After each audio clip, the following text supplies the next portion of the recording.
We're not a community anymore. Things change, I understand that. But sooner or later, families will come here again. You know, we want to live this kind of lifestyle, you know. Oh, no, not home. It hasn't happened yet, but you never know. That guy is the one who burns down houses.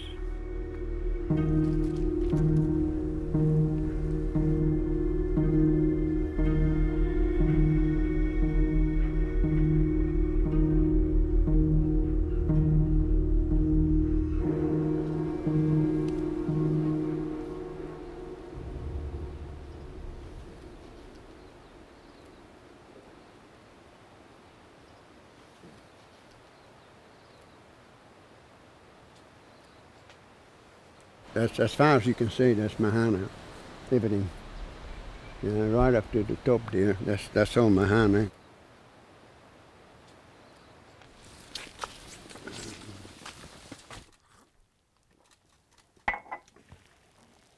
I don't say that Mahana is a paradise. You know, living here is not easy. Well, at the moment there's about 20 people that live here. And I would say about 2 teenagers. I've lived here approximately 35 years. The peak of Mahana would have been about 20 years ago.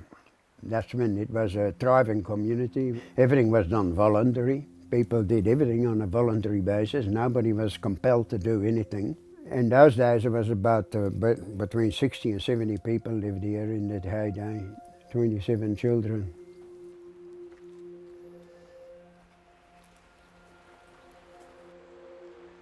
Well, that car belonged to a guy who used to live in that house.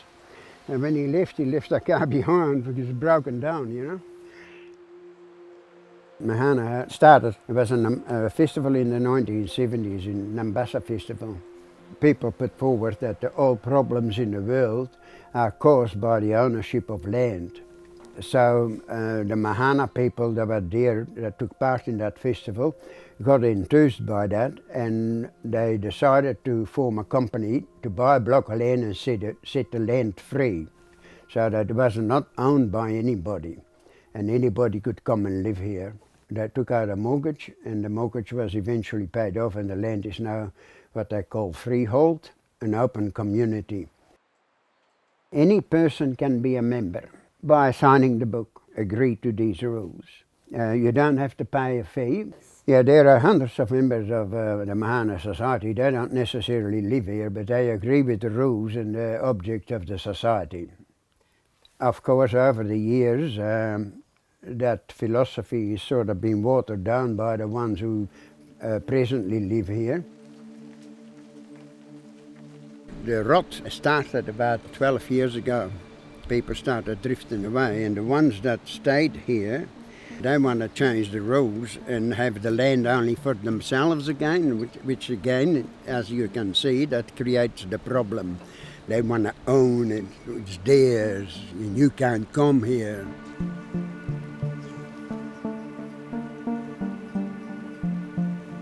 This was a perfectly livable house, and a lady with 2 children and her father, they wanted to move in here. In order to prevent her from moving in here, they did this to that house, because they want the land for themselves. It's actually dangerous now, you know. But the people who did this, they use all sorts of excuses. They use the excuse that this house was a health hazard. Anyone who did this lived more than a kilometre away from here. A health hazard to whom? This used to be a house where we stored the honey. There's a concrete slab there. That used to be the kitchen. He burned it down, but he started a fire underneath it and then walked away. But you can see the trees are burned. He doesn't want anybody new to come to Mahana, so he burns it down.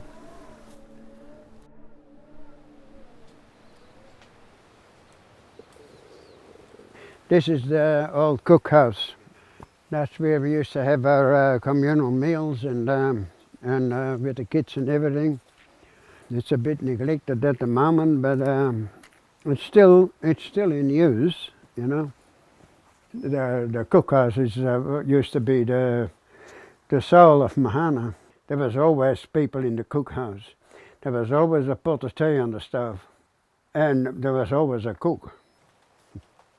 You didn't have to cook. It was not compulsory. It was voluntary. We had visitors from America here that they found it incredible that worked.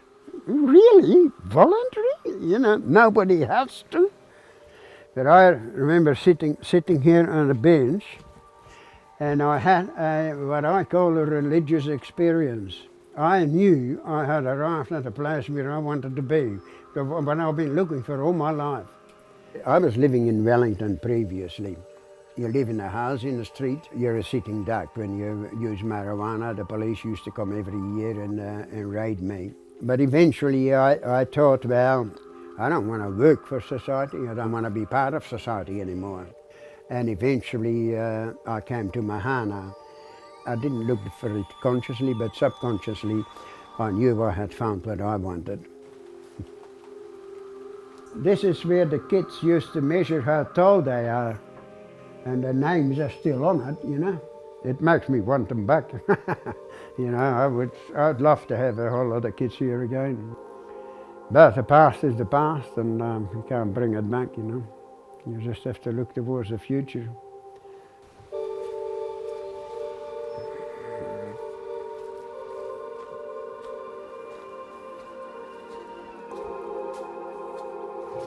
You can say this was ready for somebody to move in here with a family, and it didn't happen. And I don't know exactly what the reason is. You know, somebody must have tried to break a window. And it wasn't like that last time I was here. Oh, no. See what this is? Somebody's been drying their dope in here. They smoke it themselves, but they also make money of it. Some of them grow enormous amounts. That's one of the reasons they don't want people moving in, because they're scared of their plots. What deteriorated it even further is when the kids grew older. The kids themselves didn't want to live at Mahana anymore because they were enticed by the toys of the modern world.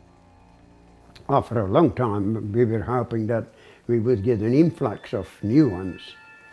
But that hasn't happened, and now they're trying to prevent it, which is even worse.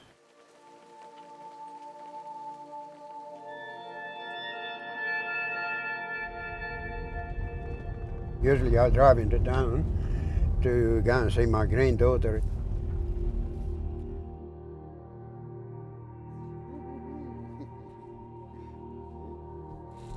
Come here. Come on. Where's Brody? Where's Superman? Oh no, Batman. My name's Rose Judson, originally Rose Moses, and I'm Arthur's granddaughter. And I did grow up in Mahana. It was interesting.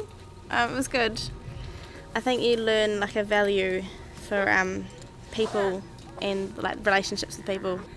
I think it's really sad with the residents. I think there's a lot of angst and hate, and I'm not a part of it. It's not my life. I chose to live here in my own little world. It's my grandfather, and he's old, and hopefully he's going to move in here one day soon.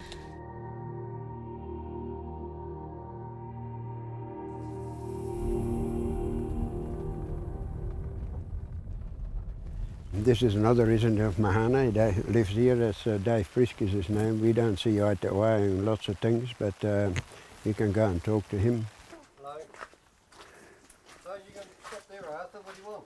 These guys are doing a documentary about Mahana. I wonder if you want to talk to them and tell them what do you think about Mahana. Yeah, okay, without you present. Yeah?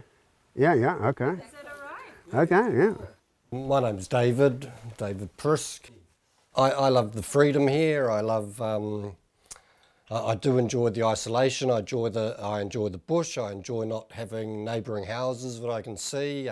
For the last 15 years, the place has been quite stable. The meetings have been well behaved. Some of the ones who own houses up the top, they grew up as children here. Now they've got their own children here. They've built their own houses. We've learned how to get along with each other. We tried to come up with a policy a number of years ago. We've got a two sort of tier structure. We have members who don't live here, and then we have resident members. Arthur's never liked, he'd like anyone to come in, because at the moment someone can come down and we haven't met them, and they can sign a book and they get a life membership in Mahana. We had one example. We had some people wanting to move in just before Christmas. In Port Charles had been 3 houses burgled in a single night. The property where these people were living, a lot of the stolen stuff got found on their property. We stopped these people moving in, and we've been slammed for that. There was a house deconstructed. Because there was no policy to say no to certain people moving in, it was seen as the only option to stop elements which we considered undesirable from moving in here. Arthur's got no children living here, he's got no family here, I've got a school-aged child here. Arthur doesn't seem to know anything about what a lot of us do. He doesn't have much in the way of relationships with the other residents here, so he's probably quite lonely. The cookhouse doesn't operate anymore. I mean, people just didn't have the energy to put into it, you know, that they had their own families to raise, they were building houses. That just sort of died a natural death. There is a lot of interaction still among people, but it's not done in one particular place. And unless you've made friendships with those people, you don't sort of have the interaction with them. Arthur probably does miss that. He hasn't really established relationships with a lot of us. You know, we don't want him around our families.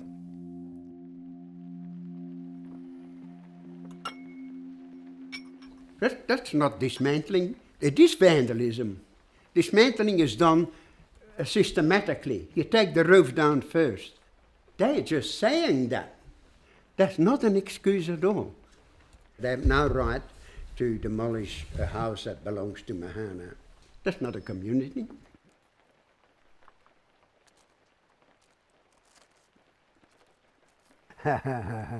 Loneliness is something I've never experienced in my life. My own company is satisfactory. A real lonely person is lonely in a crowd. I don't need anybody.